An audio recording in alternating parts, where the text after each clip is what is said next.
Name's Shawn Brewer. I'm the lighting manager, which encompasses landscape lighting and the Christmas decor. There's a couple different aspects in that. I've been here for about 7 years now, going on my 7th year in June, I believe. So um, everything from scheduling to helping Kevin, who's also the lighting specialist. He's doing the sales for our department and stuff like that. Teaming up with him, working with our crews, whether it be training or in the field, working with them hands-on, a little bit of everything. We do the field stuff, but also all the back work, scheduling and stuff, that all falls on me. The decor is really kind of all me. I got 3 sales guys that do the selling, and then once they've made the sell, it's in my plate. So from there, schedule, get everything built in the shop and all that, and then we install it. So I grew up in Kansas, small town Midwest guy, worked on a farm and stuff. So it was really outdoorsy, worked practically outdoors my whole life. I liked mowing, doing that stuff when I was a little kid. Like, my parents didn't have to force me to do it. I got this weird enjoyment out of mowing and doing stuff around the yard, whether it be raking or stuff. Had always wanted to move out of Kansas, wasn't for sure where to go, and visited Colorado Springs several times after one of my buddies moved out here, and just enjoyed it so much. The biggest thing I like about Colorado is just the outdoorsiness, and I know that's cliche, but in the wintertime there's so much to do. You can still go snowshoeing. I mean, right now it's March, but it's beautiful out. You can be on the incline today. You can do all kinds of stuff. Skiing, I'm a ski fiend. I love to ski. I like to be on the slopes. So just everything about it, like I told myself when I moved out here that I would never take for granted the mountain range. And I caught myself taking it for granted. Like, coming back from Kansas, visiting my parents, oh, there's the mountains again. But a lot of people don't get to see that. It's a wonderful thing. So when I first started that first winter, Antonio and Ugo were a crew, and Judd was still running the construction part. That was before James West had taken over construction. And so Judd was like, they need help down there. So I went down there. Had no idea. Like, I knew how to work, but had no idea how to do the pavers. And I was like, oh, I'm kind of nervous, a little scared that they're going to be like, what is this guy doing? But they were awesome. They helped me learn a lot of stuff, and it was very beneficial. So that was awesome. When I first started, we didn't have this elaborate office staff that helped us mesh everything together. Stephanie was kind of Tim's assistant. Tim was still running the maintenance department. Max was account manager. So things were they were strong, but things weren't as strong as they could be without having the support and the office staff and just everyone buying in. We wouldn't be where we are today.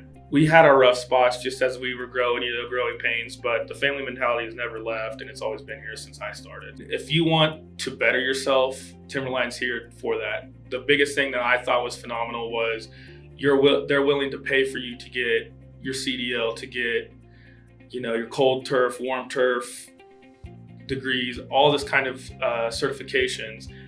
We do boast that we have a lot of certifications, but they're not just there to boast that. It's to better each and every one of us here at Timberline. So just the investment that Timberline will put into an individual, as long as you're, putting that back, the old saying, you got to give respect to get respect. It's kind of the same thing. If you come to Timberline and you're willing to work, to grit it out, there's going to be rewards.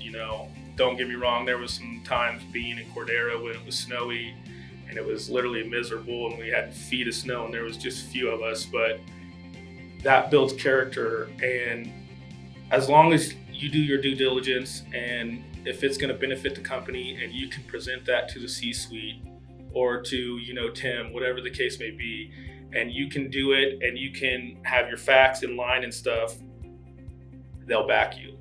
So, you have the support of the company and just being able to change it up every day. There's nothing that's the same. It's always broken up. You're always being challenged a little bit, but if you give them back a little bit, the return is amazing as an individual.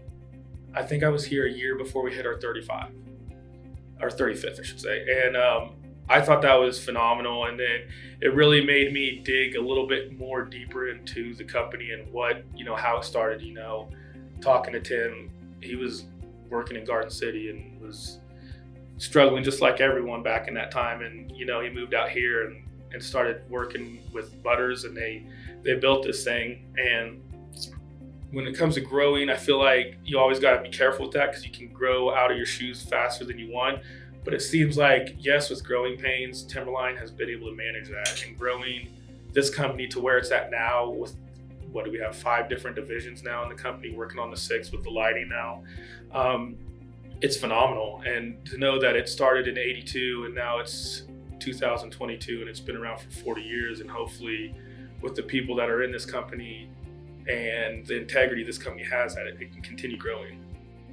You know, a lot of people are intimidated. I think a lot of people get intimidated across the board when they have to work with the owner. When I first met Tim, it was real laid back.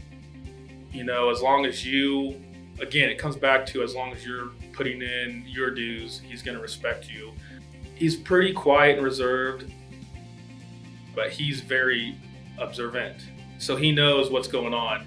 And it's really enlightening to work with him, because he looks at it completely different than you look at it. You know, he'll tell you this, that he's not very smart, but he's very intelligent, and he comes up with some of the most unique things that's game changer. And the one thing that I do get respect from him, and he tells everybody, even corporate people that come into the office, that he's the head ditch digger. You know, he's not any better than anybody else here. And if he has to, he'll get a shovel out and start digging and doing whatever needs to be done to get the job done. You know, a couple years back when we had the bomb cyclone, it was him that drove a front end loader up there to help me out at daybreak. You know, we had 4-foot drifts in the driveways. Even on the worst days in your personal life, when you leave here or you come here, you feel welcomed, you feel warm, and you feel like you can still get your duties done here, and still, whether you have to take care of stuff on the side, or whether you do need a couple hours off to get some things in line, Timberline cares about you and is here to help you, as long as you're here to help Timberline.